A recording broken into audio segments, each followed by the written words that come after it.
Welcome back to another episode on The Subject. I'm your host, Michael Villardo, co-founder and CEO of Subject, subject.com, Subject AI. You know where to find us. And today we have an incredibly special guest. This is a college baseball legend turned founder. This guy hit 49 home runs across two of the most difficult conferences in college baseball, in the ACC and the Big Ten.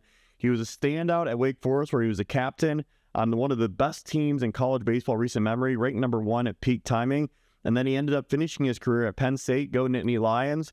And now he is the founder of an incredible nutritional snack brand. We're so excited to have him here, have some product. We have Adam Cecere. Welcome to the show today. Thanks. I appreciate you guys having me. Yeah, absolutely. Yeah. So, in the kind words, that's a hell of an intro. Thank you. Well, you're a far better player than I. This guy was an absolute stud. I was, preparing for the pod. I was like, it's unbelievable what you did with your career. I'm actually surprised. Why are you not still playing? So that's kind of a deep story kind of right off the bat. Like, I obviously went to Wake Forest 4 years there. First year was COVID. Yeah. So I got my year. Right. It's good. I got my year back. So I've technically played 3 full seasons at Wake.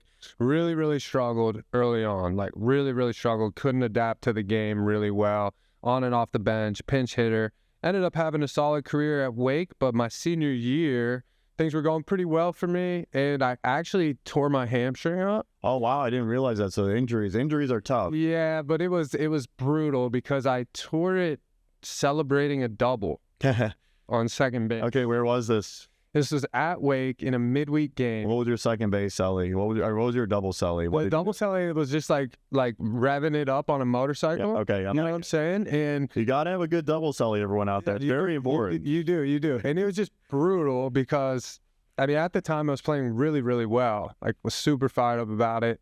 We were #2 in the country at the time. Literally fell off the base. Had to try to keep my foot on because the second baseman had the tag on me. And just, boom, full split, popped it out for like 4 or 5 weeks. Wow, so you were more home runs then. Yeah, and then I came back and was under the Mendoza line, like deep down, like 170, 175, 180. Because when I ramped it back up, it was like 2 weeks left before postseason. So that's obviously when everybody's arms are getting hot again. It's like the summer, everybody's getting good, everyone's throwing gas. And I kind of just mentally wasn't fully there. And then physically I didn't do enough like to get back to where I should have been. And then I ended up playing super poorly in Omaha, like super poorly.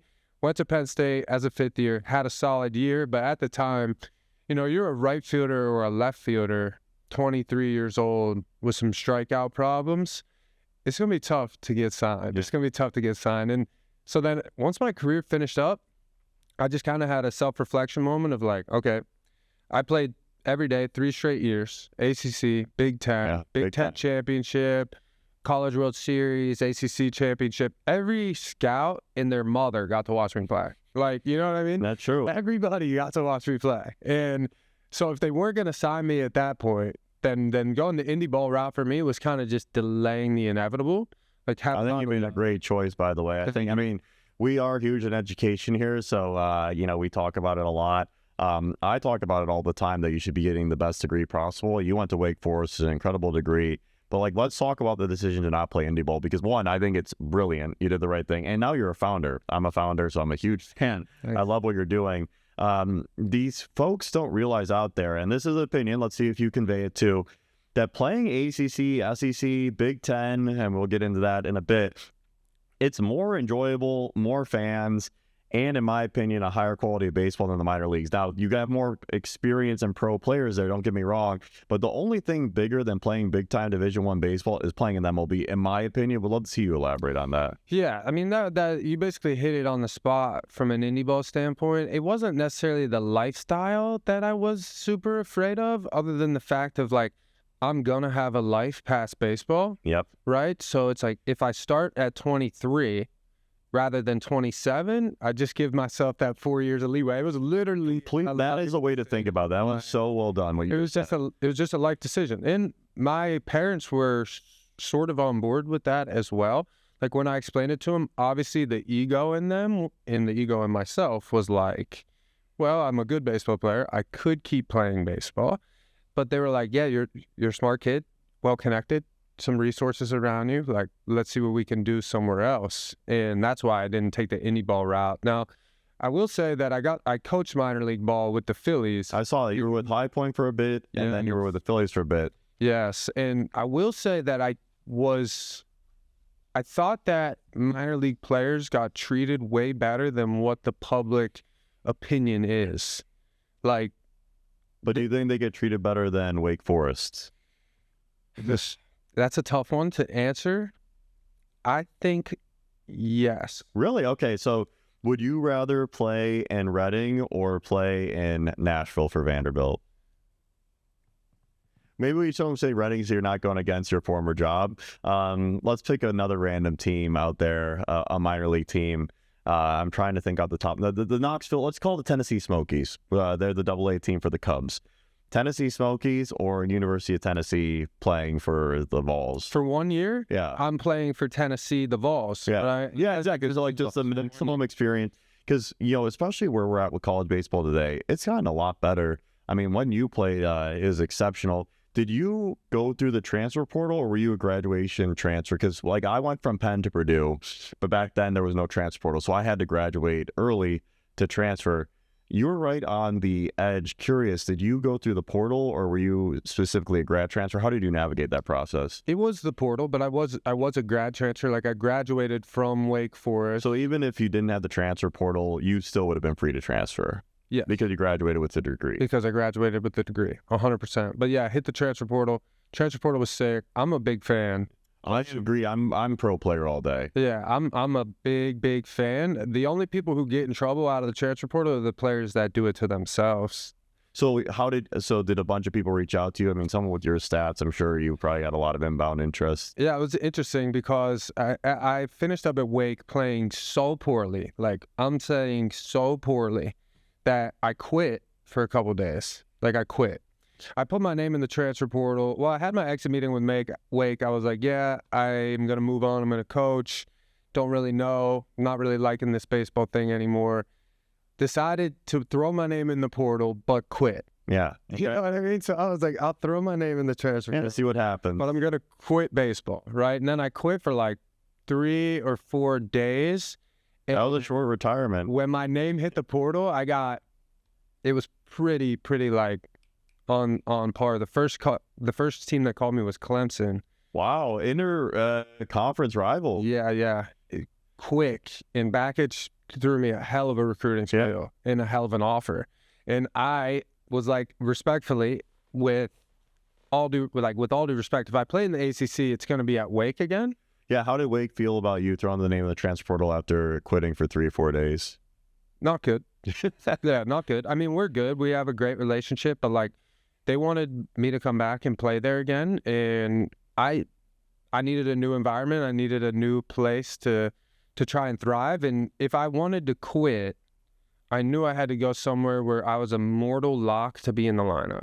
Agreed. Yeah, the Pine Pony's not what he wants to ride. That's what I'm saying. Yeah. And I fought really hard for playing time at Wake, which you should. Yeah. You know what I mean? I'm all for fighting for playing time. But I would grind, and be hit 6th, 8th in the lineup. Some days sit, some days not. With that many bombs too, that's impressive. Yeah, you were a loaded team though. The team was loaded. Yeah, I mean, my co-founder was the guy who I split time with. That's great. That's a credit to how good characters you both are. Yeah, we were just rooting for each other because we were boys forever. So let's talk about that because I actually have a hot take on that, and it sounds like you would disagree with it, which I appreciate. I love this positivity. I was talking to someone and I was saying, for me, I didn't have nearly the career you did in college, but high school baseball is more fun. I had more success, but in high school, the worst kid on the team is excited to be on the team and wear the jersey to school. They're just pumped. Whereas in college, the worst kid on the team, they're kind of, it sounds like you were not, and you were obviously great, they're rooting against the person starting in front of them because they want to play, because it's more of a business in college. How do you navigate that culture? And it sounds like you would disagree that college was more fun for you. Yeah, college was certainly a blast. How you navigate it is and it's so overused, but everyone's it's about the culture. Yeah. But people don't really understand what a good culture actually is. You know what I mean? The culture's built player to player. Yeah. Right? It's a player to player thing, whereas you'll find these coaches who try to talk about culture, do team building exercises oh, we're going to get up at 5 a.m. and run 3 miles. Like, that doesn't build culture at all. You know what I mean? No. What builds culture is like hanging out with your teammates, you know, pulling in the right direction, like striving to actually get better as people. So we built a culture at Wake that was like, if you're not pulling in the right direction, it was almost like you were outcasted. Yeah. Like, nobody took your opinion validated or seriously at all. You know, if you're like complaining about playing time, and it was very clear that like we have a huge series against like a number 5 ranked team coming up, nobody cares. Yeah. You know, nobody cares if you're unhappy at all. Just trying to focus on winning. Right? That's good. Just trying to focus on winning. Sure. And winning solves everything, right? Like when Winning solves everything. we went 10 for 10 on series, like we won all 10. And so after every weekend, you can never be upset. Nope, because you're winning games. Yeah, even you go 2 for 12, you're like, well, we just swept the series, like 2 for 12, not that bad. Oh, that's amazing. I say, you know, for us, sales solves all problems. That's in the corporate world. In baseball and sports, winning solves all problems. Completely agree with that. Yeah. But you talk about the culture and you talk about, you know, the team holding each other accountable. Talk about the nuances of Division I, so that way our listeners can better understand how many kids are usually on the fall roster, how many kids are on the spring roster, and how does that work? Like, how competitive is fall baseball in college? Yeah, so I actually got to play at 2 spots that, in my opinion, were super player friendly, right? Like when I played at Wake, we brought kids in 40 to 42, and at the time, like the roster limit was 40 or what. Oh, okay, so not that many turnover from fall I to did spring. not see many kids get cut. I did not. I had some kids who were recommended to enter the portal, but in a way of it's like, hey, I don't see a path for playing time here. Out of respect to you, you stay on your scholarship and on the team if you want. But I'm telling you, from my perspective, to enter the portal. Like, at least that's what the coach. That's good. That's coaching someone off in a healthy, respectful way. Right. In a healthy, respectful way. And then I went to Penn State, and it's a little bit of a different ball game there because Coach Gambino came in for 1 year, so he had to field recruits that weren't his, and there was more turnover, and there's been more turnover there. But a guy like Walt, who's just kind of like, I mean, Walt's a legend. He's stable through that, program no matter what. You know, like, he's awesome. He basically brings kids in who he wants. He knows, you know, maybe some of them aren't as talented, but they're always welcome to stay on the team, stay on whatever scholarship they're on. Oh, that's great. It's great for the kids. Oh, it's amazing. It's amazing. That's rare in college baseball right now because it's getting so competitive. I've heard of teams bringing in 60-plus kids in the fall. Yeah. You see that a lot. I luckily haven't had to deal with that or been around that. But when I coached for High Point, it was a very similar thing because great staff down there as well. It's a great staff, great campus. Yeah, beautiful campus. One of the best campuses. Easily. I was only there for 3 months for the fall. I think one kid left after the fall, and he was rocking like a 0.1 GPA, 0.2 GPA, and it was just like, not hey, the best fit. You're making no effort. Yeah. So we're going to ask you to leave. But other than that, really, they kept everyone too. But we played a fall scrimmage against a JUCO. That's what we always do that, right? It's a JUCO fall scrimmage. Yeah, JUCO fall scrimmage. I forget exactly what team it was. They brought kids. We played 18 innings. There were kids that didn't get in at bat, and they were rolling the lineups over. You know what I mean? Yeah. Like, they were batting 10 guys. They were subbing people in, and there were still players who didn't even get one single at bat.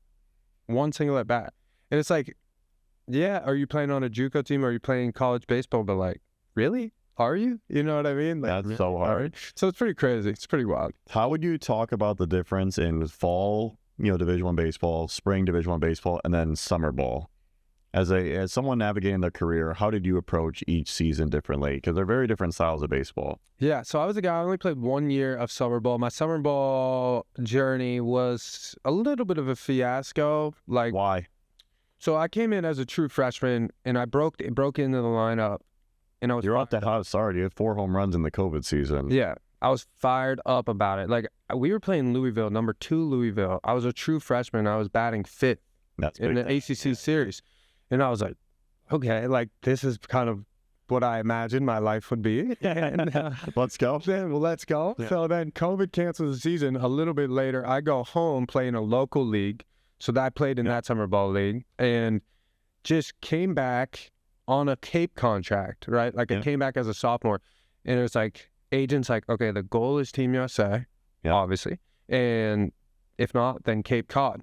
Great. Those are really the best options for any college summer player for the fans out there. Yeah, without a doubt. Team USA for sure. Yeah, for sure. And we didn't plan into the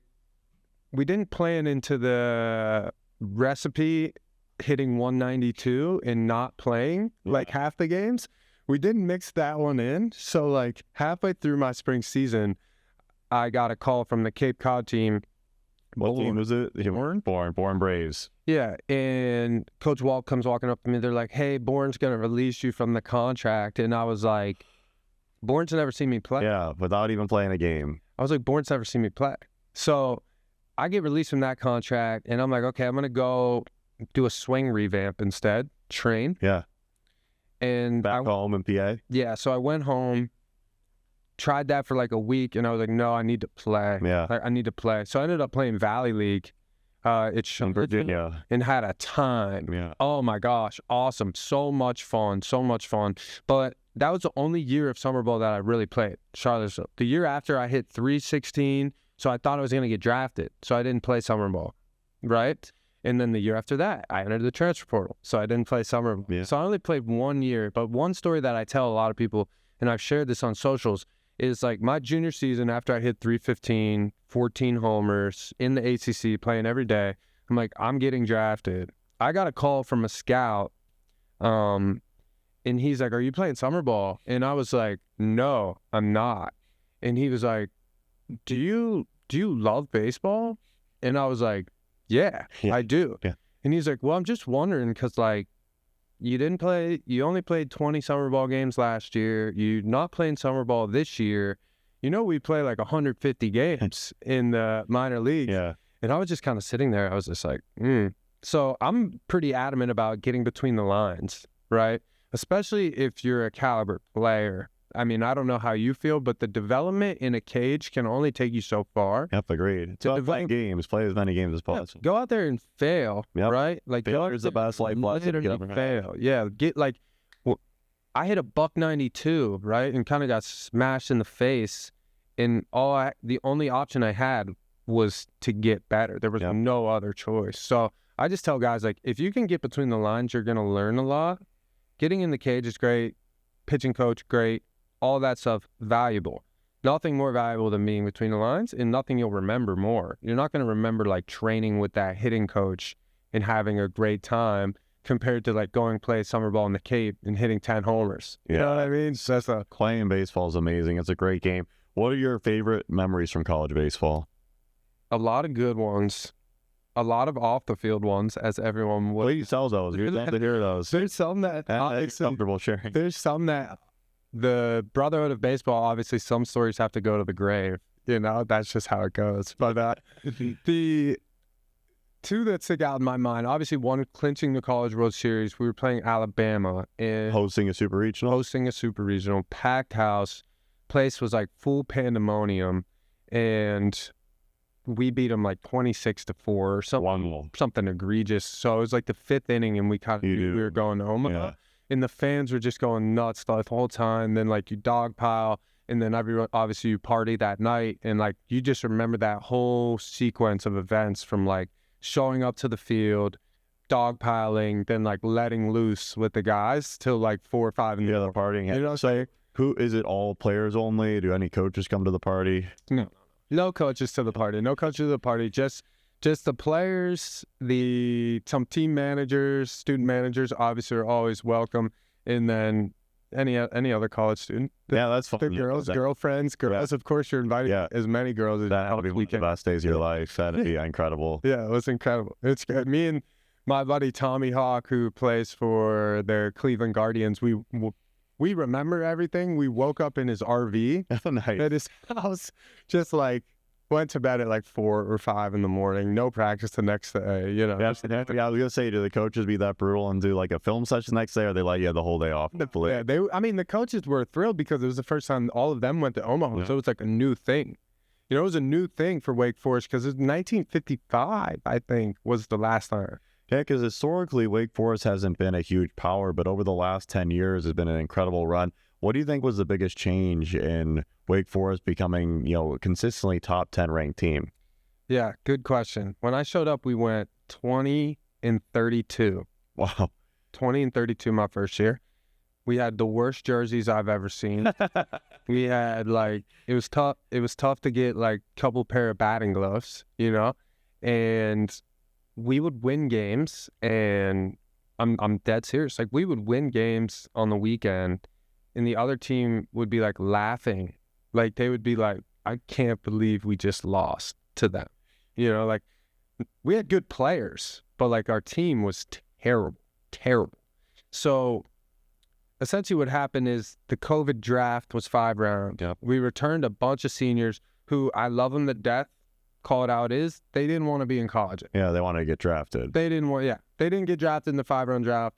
They're like, oh my gosh, I can't believe I'm back in college. Another year of class, lift. Yeah, it's a grind. It's a grind, yeah. And so we go 21-32 or 20-32. Don't even make the ACC tournament. Dead last.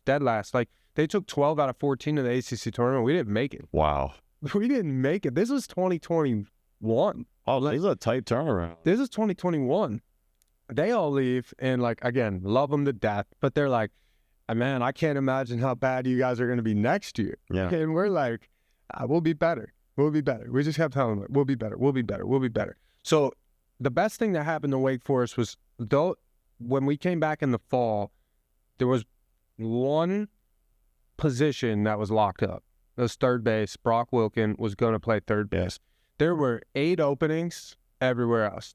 I'm saying, well, it was competitive, wide open. Then you bring in Corey Muscara, who's now the head coach. Yeah, we did a podcast with him. Yeah, he's awesome. Awesome guy. I saw you played for him. He's a great coach. And then Ty Blankmeyer, who is at Vanderbilt now. He's Vanderbilt's assistant coach and recruiting coordinator. And he was at St. John's before? Well, his dad is a legend. So yeah. Okay. So that's the connection there. Yeah, so he comes in with crazy amounts of energy. Moose and Ty. Yeah, Moose has great energy. I love that guy. And Billy's rock solid. Billy Salento at Wake. So Billy's just pushing us forward, and then you bring in these guys with some juice, and it's you're either going to win a spot or you're not going to play here at Wake Forest, that was it. That would be meritocracy. That was it. And we started doing just some of the most competitive things I've ever seen, in practice. Every drill was scored, ranked. I like that. That's good. Document everything. Data's everything. Every loser had a punishment. We played a scrimmage that fall that runs didn't count. You got points from a sub 4-5 down the line. Wow. Throwing the ball around the horn in sub 8 seconds was a point. Wow. If you got on the field within 8 or 9 seconds and then off the field in 10 or 11 seconds, that was a point. We were scoring runs and losing scrimmages. You know what I mean? Yeah, they're doing the intangibles. We were competitive. And then another huge thing, and out of all things I can nitpick, we made a lot of errors when we were bad. We didn't make the routine play. We showed up that fall, and every ball that hit the ground was like a burpee. Yeah. A butt buster. Especially on the field in cleats. When I tell you, the first 2 weeks, we did not want these new coaches around at all. We would drop a ball doing infield, outfield, and the whistle would blow, and the whole team would hit the deck. The entire team, pitchers in the bullpen. So I'd be doing individual outfield drills. Infielders are doing individual defense. They drop a ball or boot a ball. I hear the whistle. I got to hit the deck. So all of a sudden, a lot of team accountability. We just start handling the baseball like I've never seen before because nobody wanted to do the burpees. Nobody. So those guys came in and we go 43-18. Unbelievable. So we go from 20-32 to 43-18. Should have hosted. Only team in history. I love telling people this. Only team in NCAA history with a top 10 RPI, 40 wins in a Power 4 conference that didn't host. That's ridiculous. Only team ever. But anyway, we go 43-18. We go up to the College Station Regional. Oh, nice. No, College Station. College Park. Cool. In Maryland? in Maryland. Okay, that's a good hitter's park. Good hitters park. With Yukon, Maryland, and Long Island. We're like, A decent draw for you guys. good draw. With Stanford as the secondary, like Stanford was a good team, but we were like, man, there's a path to Omaha here. And then we lose. We dropped the first game to Yukon. So hard when you lose the first game. Yeah, with our ACC Pitcher of the Year on the mound, we dropped that one, like louder. And we just get bounced out of the regional after going 1-2, and like the dugout's shell-shocked, you know? And we're like, there's no way that is possibly going to happen again. Destroy the transfer portal, like bring in some studs. How did Wake do that though? How did they do so well with the transfer portal? Was it just great scouting on the coach's part? Was it NIL money? What happened? Was definitely not NIL. Okay. So definitely not NIL money. They have some NIL money now, but it was definitely not. We found players who played non-P4 Yep. and wanted to play P4, And you brought them up. and you brought them up. How did they succeed coming in, before we get back to your story for your junior year, because it's going to be super exciting. This is a big time in your career. How did you notice the players from not? Did you take any non-Division I players? No. No, because sometimes I've seen some schools take a D3 player. I just always curious the story. So some of these smaller D1 conferences, how did those players translate to the next level? We brought Bennett Lee and Michael Massey from Tulane, which Tulane's pretty solid. Tulane is a solid program. Those guys were rock stars. We brought in Justin Johnson from Lafayette, which is a smaller school in Yeah, Pennsylvania. that's a Patriot League school. Patriot League school. Patriot, great education. Coming off a hip labrum surgery. Oh, that's a tough surgery to work on. So it's pretty crazy. And then he played second base every day, hit 350 with 17 homers. Oh my goodness. Okay, wow, he's a stud. This guy's an absolute stud. How many bombs did he hit in the Patriot League? He barely played. Wow. He didn't play. 17 from the Patriot League is impressive. That's amazing. I will say that, like, Ty Blank, he was at Vandy now, he's got an eye for infielders, man. He knows how to coach up in. So do people have video in the transfer portal too, or like how do they scout these folks? Or I guess from being on Good TV, question. maybe? Yeah, that's a good question. Yeah. I honestly don't know. Synergy? You know Synergy Sports? No. Shout out Synergy Sports. Yeah, Synergy Sports is like where you can basically, as a athlete, if your team gives you access to it, which we did, you can literally look up like Adam Cecere versus Rhett Lauder, Wow. inner squad, like 0-2 counts. Oh, that's amazing. so Great technology. Yeah, you're in. And then, or they bring up your spray chart, spread chart, whatever you need. You click on it. You literally can click like, oh, he hit this ball 480 feet. Let me see. Click Oh, that. that's amazing. Wow. So probably Yes. So let's go into your next year now. So you lost in the regionals. You got bounced. that was my junior season. So, okay, that's your junior year. So now you're coming in senior and you're named captain. I was captain junior year as well. Oh, wow. Okay, so you're 2-year captain. Yes, sir. Super impressive. So what happened senior year? Tell us the story. Yeah. We loaded up in the transfer portal, and we knew we were going to be good. Then we went to Tennessee and played a fall inter squad. Oh, you played a other Division I program in fall. Yeah, we would. We never played JUCOs at Wake. Really? I love that. Yeah. Okay, that's Wake will play like West Virginia. They'll play like Elon. That's awesome. Yeah, App State. Some of the schools that we'll play during the year. So How many fall games did you play? went to Vanderbilt. Two. 2 against Tennessee. 18 innings. Awesome. So we pull up there. They're coming off like their big dog season. Were they national champs that year? No, they were national champs the year after this. Yeah. But the year prior was when they had like Drew Gilbert. Yeah, he had some great They buffs. were talking like so much shit. Yeah, their culture was well known. So yeah, and Very aggressive style. so we're kind of coming in and we're like, okay, we're loaded. Louder's not pitching at the time. Teddy McGraw wasn't pitching at the time. And we go out, play 9 innings against them. They're best guys. They're throwing Dolander. They're throwing Burns. They're throwing everybody that they have And Burns was at Wake before, right? after. After. Okay, yeah. Yeah. Go. And he goes, and we go, we just win. We win like 7-4. That's a good win. That's a very solid win. And we're like, yeah, we're the best team. We're the best team because Kurtz didn't play either. Yeah. So we didn't have Louder, we didn't have Kurtz, we didn't have Teddy McGraw, and we went out there and won a very solid game, like fall scrimmage, whatever. But like Tennessee prior, we knew some guys on their team. I did it. but a couple of my buddies knew some guys on the team prior, and they were like talking pretty loud about it, like, oh, we're gonna, and it's just a fall game, and then we showed up and we took the dub, and that's when we were like, okay, we're gonna be nasty, and then I also knew we were gonna be nasty whenever we would play inter squads, and the pitchers would just shove, shove, because Kurtz would get his hits, Tommy Hawk would get his hits, Pierce Bennett, the starting lineup would get their hits, right? But the hitters were getting like shoved on hard, like up and down, 10, 11, 12 pitchers, just like not giving up any hits, not giving up any runs. And that's what you need to win, right? And we were turning double plays and making routine plays. So if you have pitching and you can turn routine double plays, you have a really good chance of being good. At least that's a take that I always see very consistent through college baseball.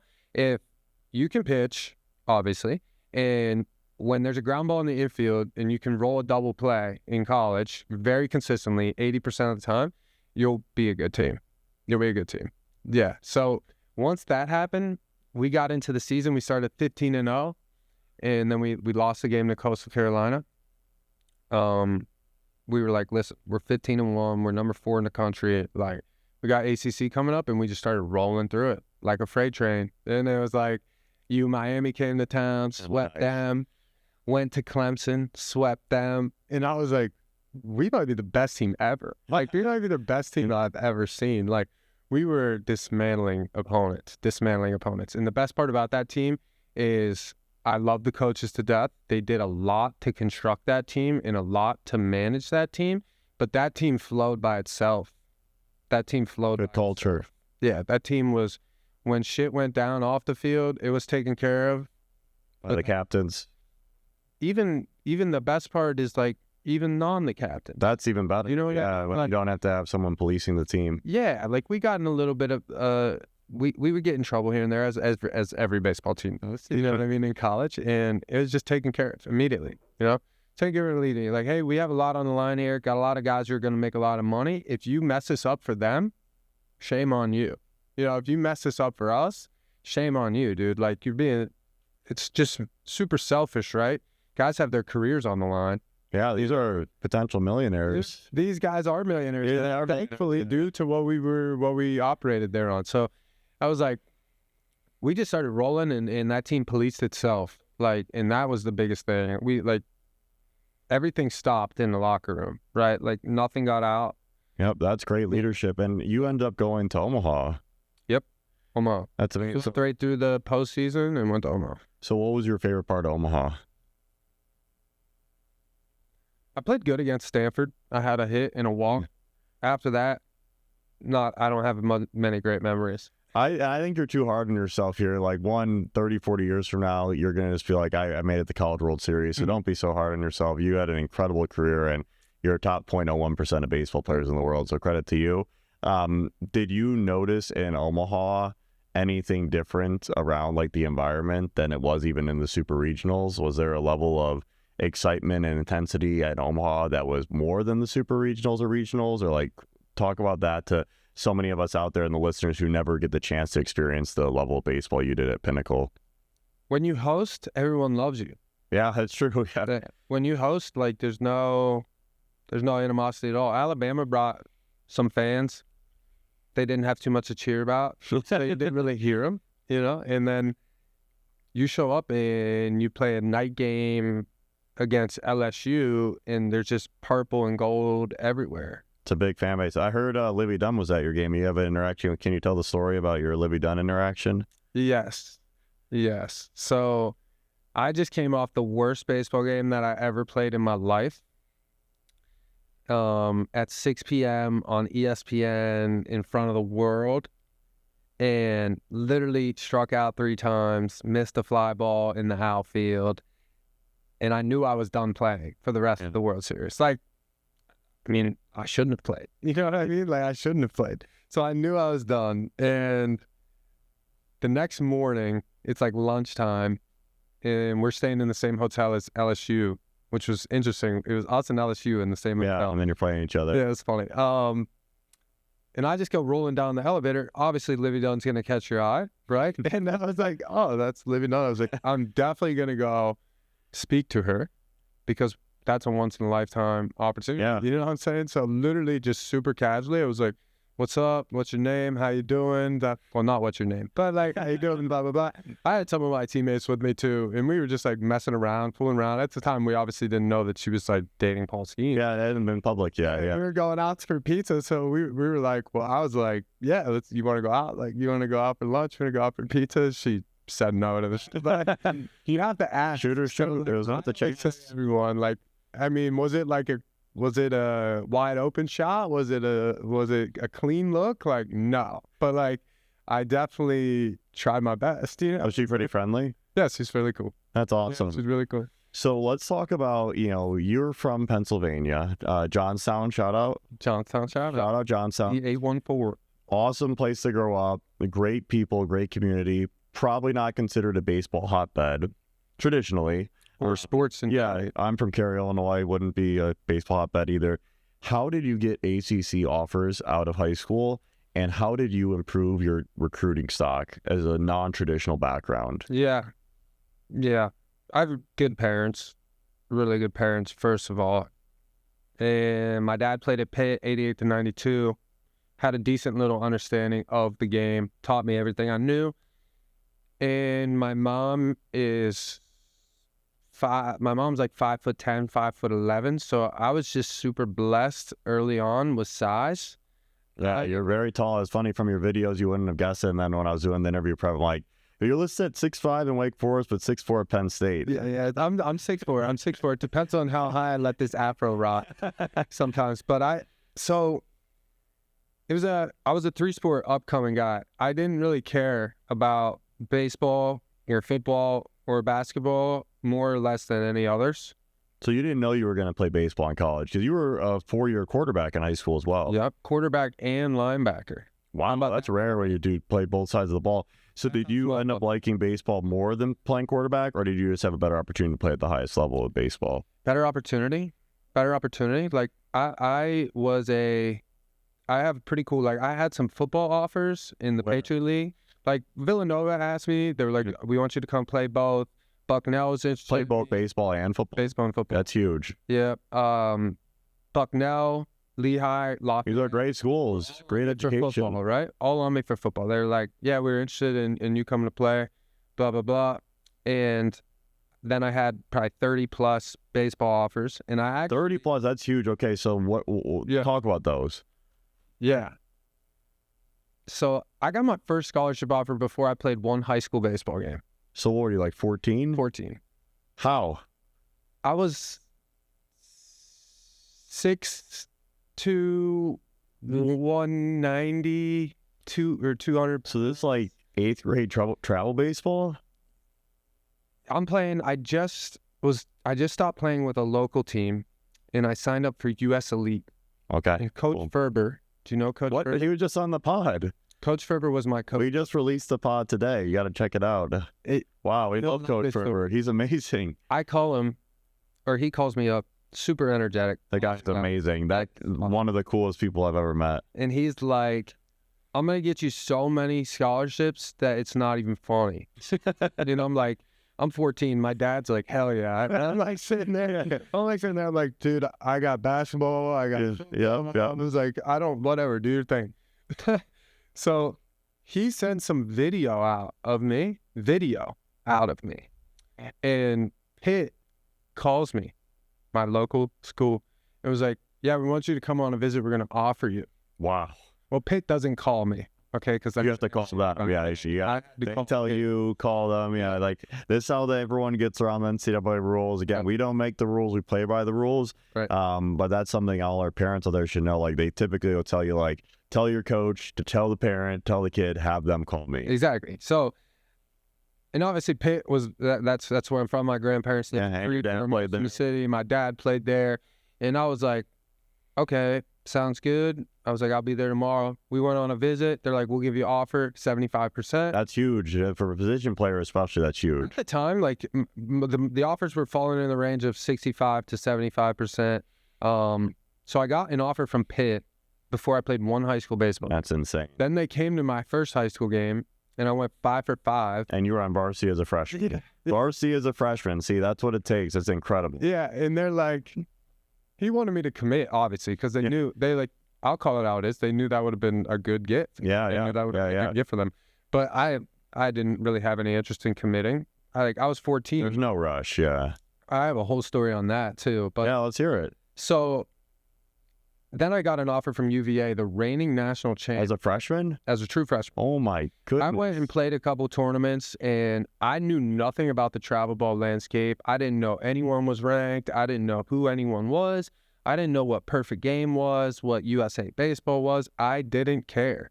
I just woke up every day and either played one of my 3 sports, went to school, just hung out with my friends. Didn't care at all. We go down to Florida. We're playing Elite Squad. What tournament was this in? It was the USA one, the USA Invitational or something. Some big kids on the bump, 15, throwing 86, 87. Which that's fast. That's 15. That's fast. And again, I at the time had never seen 84, 86 in my life, and just go up there and just piece up 3 hits, And that's impressive against that stage. Everyone was like, man, you're doing great. You're killing it. I'm just dude, this is just what I do every day. This is my life. I have no idea who this kid is. They're like, oh, he's got offers. I'm like, yeah, whatever. I don't have no idea. But you had offers. Yeah, I had a pit offer. Offer. And then after that, UVA was on the way back, stop by. We want to offer you. Oh my goodness, that's amazing. Yeah, they offered me, that was my lowest one, 50%. Still solid though for a position player, getting 50. 50%. I was it was $65,000 to go there on the year. It is, especially out of state, it's expensive. Yeah. I'm looking at, I don't want to take a loan out. And then, when I was 15, I was like, man, that's a lot of money for my parents to have to pay. It is. But anyway, so I start racking up offers, boom, offer, you name it. All freshman year, sophomore year. Freshman year, teetling into sophomore year a little bit. And then this is where things kind of started trending downward for me is I started taking a while, and the teams get pissed. The teams get pissed because they're trying to fill their recruiting classes, and I got some scholarship pulled. Wow, can we talk about that? Are you open to naming any of them? No, well, Duke was one for sure. This is before Coach Muscara, everyone. Yeah. So we can. He's an amazing guy. I just remember Duke offered me, and I was fired up about it. I went on a visit with one of my best friends who actually ended up going to Duke, and they offered us the same day. He committed. Okay. Pretty quickly. Yeah, Grant Norris is the name. He didn't end up playing much there. I played with him at Penn State, actually, too. Still goal. Yeah. So then Duke offers me. There's no rush. Take your time. What I've been hearing from everybody else. Okay, cool. I'm 15. I probably hadn't even kissed a girl yet. Yeah. You're just you're in no rush. I'm not supposed to know where I want to go to college. So, I don't care. It doesn't matter to me. And Duke calls me 2 months later. They're like, hey, he starts it really nice. And he's a good coach. He's a Virginian. Yeah, I know who it is. Yeah, he's a good coach. And he's like, hey, just letting you know, it's you either commit today. Or we're going to be out of spots. So, I kind of need a decision. And I'm sitting there. And you were a sophomore at this point. Yeah, I'm sitting there, and I literally probably said the same thing I just said to you. I was like, yeah, I have absolutely no idea where I want to go to school. I actually want to go play quarterback at Ohio State. How about that? Yeah. So, yeah, that's what I would rather do. So, no thanks. So, I start. That's a lot of courage for a young man. That disrespect for me. You know what I mean? I was just listen, extreme confidence. Listen, I'm not going. Listen, I understand. I'm just this would throw everyone by surprise if I just randomly committed. So then I started getting some offers pulled. Probably 2 or 3 more were just hey, we need a decision soon. And I'm like, I'm not ready for that decision yet. That's a lot of pressure. So then I started ripping I would stack up a bunch of baseball offers, and I'm waiting because of baseball recruiting starts at 14. Football recruiting kind of started at 16. So I'm waiting kind of for that junior year summer to hit every football camp that I can. I came down to UCLA. I went to okay, so you were pretty seriously getting recruited. Yeah, UCLA showed up to my high school, and they were like, we want you to come to a camp. Now, I will say there's a caveat to that if one of the coaches was from my area. Yep. So it's not like they were just... Still big time. He's like, we want you to come throw the ball at the camp. And I was like, okay. sounds good. This is how another one of my offers kind of faded away. I fly out to UCLA at the same time that there's a West Virginia baseball camp, and West Virginia was hot on me a little bit. No, That's pretty close to Johnstown, relatively. no offer yet, but they're like, we're interested. We really want to see you at this showcase. We really, really want to see you at this camp. And I'm like, I'm coming. And then I'm like, actually, I'm not coming. I'm going to UCLA For football. And they were like, I just never heard from them ever again. So yeah, I was going to like Ohio State. I was going to Penn State. I was going to UNC. I was going to Duke, like throwing the pigskin around. And everybody wanted me to play defense in football. What position would you have been? Defense. I don't know. But I was just... So you wanted to play quarterback, but you'd rather play baseball than defense in football. Yeah, essentially. I was telling myself it's either QB, or power forward baseball. Sounds like a great decision making. Like, and my dad was sort of on board with that too. Like Penn State, Joe Moorhead was his name. He was the offensive coordinator at the time. Really, really good dude. Developed like Trace McSorley. And all those guys. Yeah. Good players. He's like, we really like you. Would you play defense? And I was just like, I mean, yeah, I would play defense, but I'm either playing QB or I'm going to go play baseball. And then throughout this whole time, I'm going to like trying to do Elite 11. I'm trying to do like the Spark Cup. Yeah, these are huge. The rivals, everything you could possibly imagine. I'm doing that the whole time. Like Wake Forest, just like rock solid. Just like keep doing your thing. We love it. Yeah. Keep playing. Don't quit. If you quit, we don't want you. You know what I mean? They're not like that. No, I know, but I love that. They're like, very supportive people. They're like, yeah. Their head coach is actually from my hometown. Very cool. Pretty crazy. So he stayed in the loop with like my high school football, my high school basketball. And he's like, how's football going? How's basketball going? All the time. And then finally, after some more baseball schools fell off, I was like, listen, these guys have been on me for a year. They gave me a great offer. It's a good school. That's what everyone was telling me. Not that I really was looking into that. Down at that age, you don't care about it as much. And I was like, ACC, and I think that I can play. Yep. Because, no offense, I didn't think they were like... They weren't at the time either. They weren't top-tier ACC. Like, I was talking to Louisville, Miami, Texas, Vandy. I was a small rural PA guy. I show up there. I have a lot of confidence. I'm probably getting eaten up and homesick. Well, so is Coach Ferber just like the best recruiting liaison ever? Or, yeah, these are incredible. Shout out Coach Ferber. He is a great guy. The fact that you have this many offers from Pennsylvania, and obviously a testament to your playing ability too, because it's very hard for schools like Miami and such to find a kid in Pennsylvania. So do you think your travel ball program helped you above all else, or? Elite. So elite. That's where we got to go. So elite. So good. We want to do some this or that's now. We want to go into some this or that's. Just come up with whatever comes first to your mind. It's all up to you. There's no right or wrong answer, but we just want to pick your brain. Okay. So first, we want to do entrepreneurship. You know, you're a founder. Where can we find your company? By the way, we want to shout them out. CeloNutrition.com. Also, we're going to be listed on Amazon soon. But for these guys who might listen to your pod, we'll be in Lake Point all of July. Okay, Lake Point all of July. Oh, that's an incredible complex. Yeah. Great product, and way to go. Credit to you taking an entrepreneurial plunge. It's awesome. So, entrepreneurship edition first. Build a brand or build a product? Build a brand. Raise capital or bootstrap? Bootstrap. Viral content or loyal customers? Ooh, that's a good mix, but viral content. You are very good at content. Content master here. Remote team or in person? I very much so like in person. Yeah, I do too. We're all here in LA or Austin.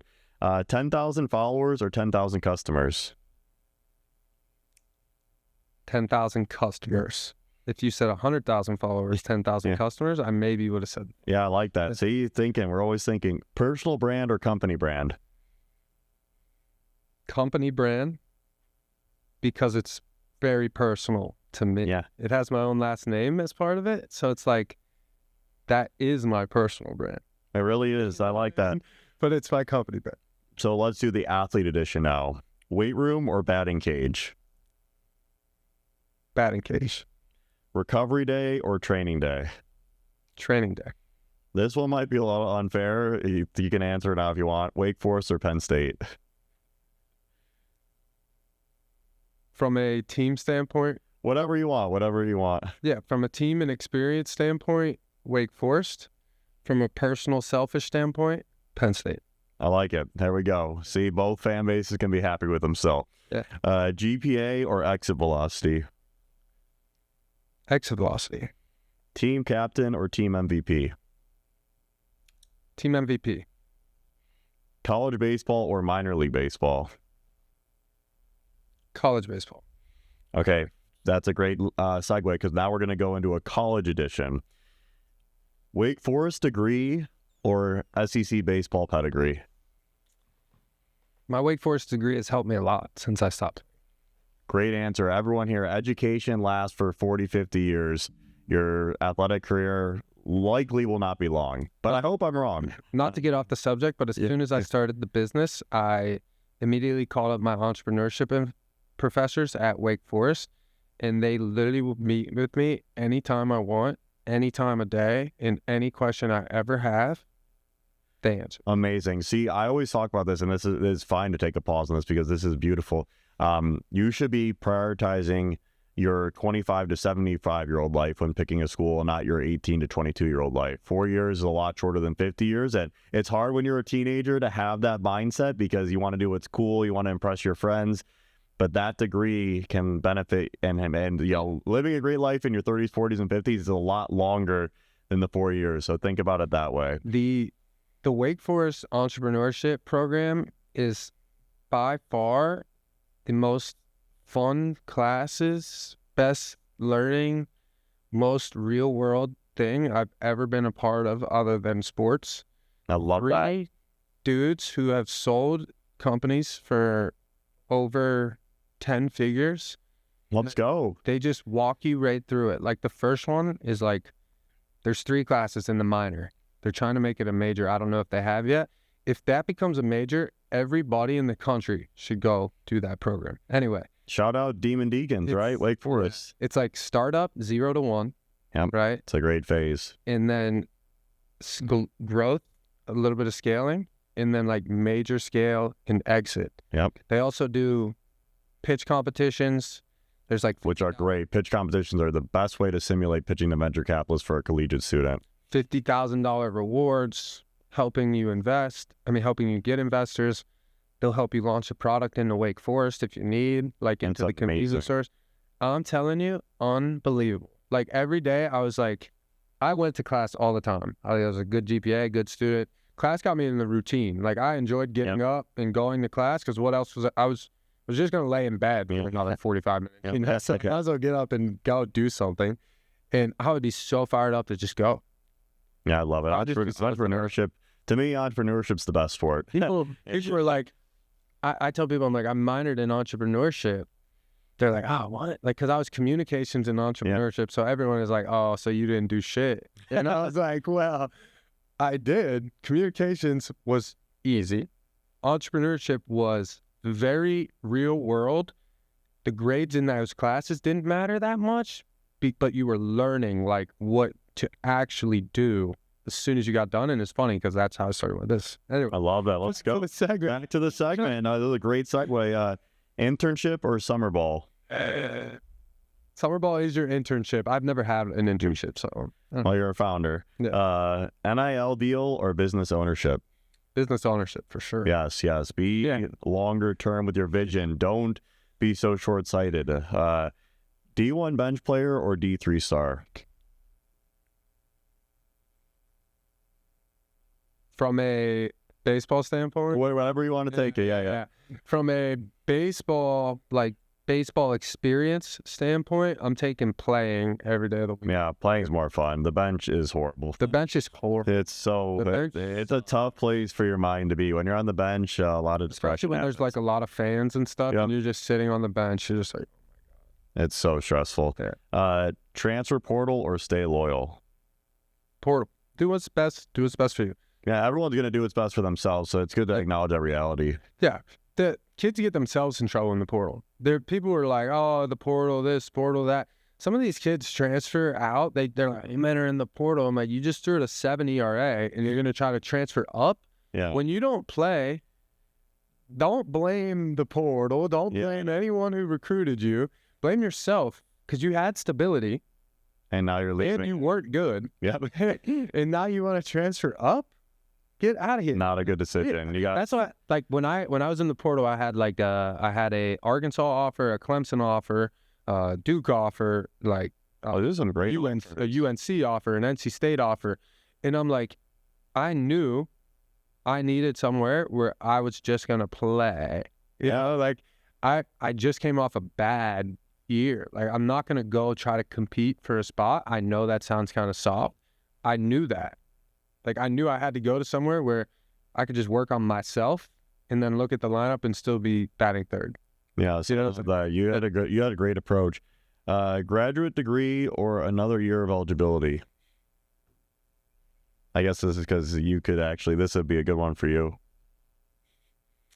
I did both. I got the grad degree and the Congrats. Okay, so you got the degree. Let's go. I did real estate law for graduate. Hey, still a degree. So I guess I did both, but I would say, I mean, if one more year of eligibility, you'll have to take class. Yeah. So I would say one more year of eligibility. Yeah, one more year. Just use it wisely. Use it wisely. Use it wisely. So now we want to go through some insight questions for you. So just really off the cuff, what things have taught you in life. So what's one business lesson baseball taught you? The importance of team. You can't do everything. And not everything's going to go your way all the time. I have three amazing business partners. Two are like partners. One is more of an advisory role. And obviously I have ideas that they disagree with, and they have ideas that I disagree with. And that's like the beauty of pushing it forward, because everyone's tossing ideas together and you move together with the best one. Whereas if it was just me, I would probably be spinning in circles a lot more than how we are with Celo right now, if that makes sense. The sword sharpens the sword. Iron sharpens iron. Yeah. One recruiting myth that needs to die. One recruiting myth that needs to die. Yeah. I don't know how you feel about this one. I've seen some videos about you on making this one. I think emailing coaches cold call is not very beneficial for you. What would you rather do, DM or just no outbound at all? I would do general top of funnel outbound by posting videos online with like, hey, look. Social media, video, but more of the common era. You know, emails might be outdated. Yeah. Might be from the early 2000s, 2010s. Now and today, post more, especially on Twitter. It seems like the biggest one for baseball. Anywhere you can, just toss out a highlight. You don't even have to be like, you don't even have to get super in depth with it. Like, hey, I'm a 2028 catcher. This is how tall I am. This is how much I weigh. Here's a video of me hitting a bomb at WWBA Georgia. Simple. You know what I mean? Now, me as a coach, I don't really care what your body, like what you're saying in the tweet or anything like that. I'm going straight to the video. And then if I like the video, they reach out. Look back up, you know what I mean? But I'm scrolling Twitter, right? When I was at High Point, not that I got to recruit, but I could like send our recruiting coordinator stuff. And I didn't care the kid's name. I didn't really care how tall he was, the position, anything. I was going straight to the video. Yeah, see the actions. Straight to the video. Let me see the actions, right? So like you get these emails and I'll get these texts now doing social media. It's like, hey, I'm a 5'11" catcher. I do this, I do that, I do blah, blah, blah. And I'm just like, hey, man, great. Let me see the video. Video. You know, post more video. Don't do email, post more video. I like that's a good one. One thing athletes should start doing earlier. Focusing on this is super important. Focus on what you actually put in your body, what you consume, right? From a nutritional standpoint, from a content standpoint. Yeah, content digestion is very important. From a friend standpoint. Yes. Everything of that nature is super important. Obviously, you're going to run into people who try to like pull you down, see the negative and stuff like that. But there's way more people out there who want to be really motivated and want to be really passionate than you think. They get scared. Yeah. So just what you consume every day is uber important. Uber important. I love that. Yeah. So start doing it earlier. Nutrition, content, and good friends. The mind will take you places if you let it. What's one nutrition habit everyone should adopt? Just real food, quality ingredients. Quality ingredients matter just as much as your macro and micronutrients, right? Like somebody can make a label look really good by putting in whatever they want in there. Like they can put in a zero, like a no sugar alcohol or something like that. But it's like, really, dude, you're just drinking an artificial syrup, you know? Like, I understand the label looks great. You're trying to reach your macros, your micro goals. That's important. But like eating honey over like erythritol is just a very easy distinction. One is natural. One is made in a lab. I'm natural. I'm not made in a lab. Yep. So I eat the natural. Natural. And that's something big about your product, right? It's all natural. This is all sugar is from honey and dates. Oh, I love that. That's it. And then this one, no sugar. See, health is everything. Health is wealth. We're almost coming out of time, so I want to make sure we get time on a few of these key topics. The rankings. I really want to hear your rankings. What is the top 3 trait every founder needs? Yeah. Top 3 traits every founder needs. I'll keep them pretty broad. The number 1 by far is consistency. It's like I pick business for me is like every day you wake up and you're like digging a hole. You go to sleep, you wake up, you might find something, but usually you don't. So you start digging again, you know what I mean? So like consistency is, I always, that meme where the guy's like axe picking and there's diamonds at the end, but he stops. I love that meme. Yeah, that's a great meme. And that's exactly how it's like. So number 1 is consistency. Number 2 is listening, especially as a young founder. You might be a little bit different now because you've been in the game for a little bit longer than me. But if I got on a call and acted like I knew everything, they would not. They don't like it. No. They would not want to talk to me. No, yeah, you do face a lot of ageism as a younger founder, and I experienced that a lot in the early journey. And there's less of it now, to your point, which is good. And I have more gray hair from the stress. But, I like the listening point because you're right, especially if you come in extremely aggressive. Someone who's older than you is not going to like it. I totally agree. And then the last one is just unwavering confidence. Confidence is key. It's hard. What are the 3 best college baseball conferences? SEC, ACC, Big 12. Okay, why not Big 10?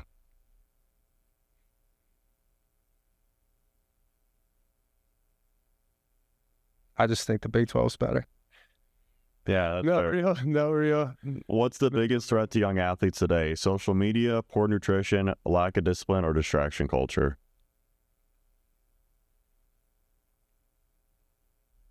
Unfortunately, it's social media.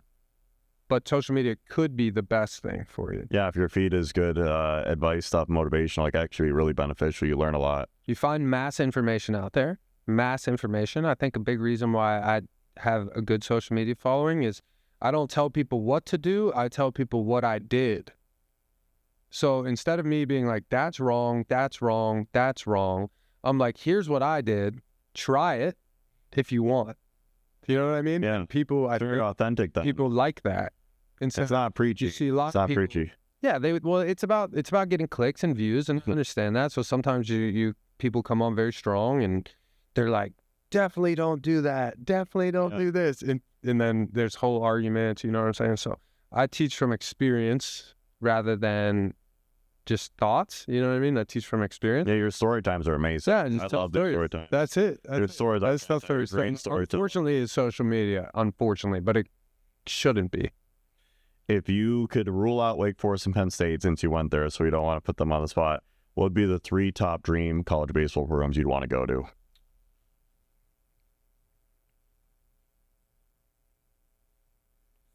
Florida State. Go Noles. My wife is a Seminole, so she'll be happy to hear that. That's best atmosphere other than Omaha, I think, that I've seen. Florida State would be amazing. Virginia would have been dope. And Georgia. would be fire right now. Yeah, that was a great super regional they just had. I think their coach is good. So we're going to end this with, and then you've been amazing, by the way. We have loved getting to chat with you. Before we go, we need to do a recruiting this or that. This guy's a master. He's gone to 2 programs. Recruiting this or that to end the pod. And again, we thank you so much for your time. You're an incredible guy and really rooting for you. Thanks. GPA or SAT? Some schools are test optional, so I would say GPA. GPA. Showcase or tournament? Killing. Why? More coaches will be at the tournament than the showcase. Any tournaments you shout out? Any that are a week long and there's over 100 teams. Which are those? Any specific? When I was playing, it was like WWBA. Yep, that one was the same when I was playing. Yeah, there were some Team USA ones. PBR does good ones now. Anywhere where a coach has to book a hotel and stay there for a week and there's 100 teams, there's going to be if you play well there, you'll be in a good spot. I like that. Email or DM? I think I know the DM all day. Social media, lean into the power. Multi-sport athlete or year-round baseball? Multi-sport athlete, focus on baseball, but be a multi-sport athlete. High academic D3 or low academic D1? How low D1 are we talking? Give me an example. For hockey, I pick on Bemidji State so I could have one school that hates me and nobody else. I haven't chosen one for baseball yet.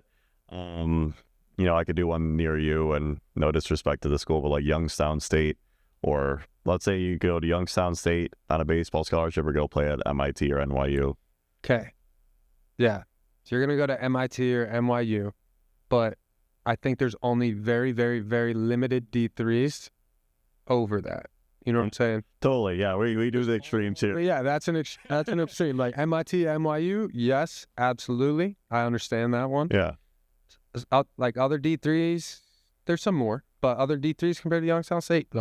Cool. Okay. The Penn ones. Yeah, let's go. And then last question, coaching relationship or recruiting service? Coaching relationship.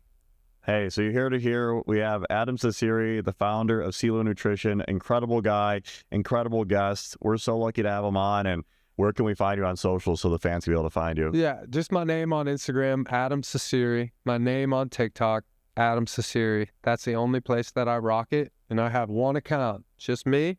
And then we have Celo Nutrition too. So Celo Nutrition, shout out to them. Hey, thank you so much for your time. Yeah. Great getting to have you on the show. Yeah, that was good.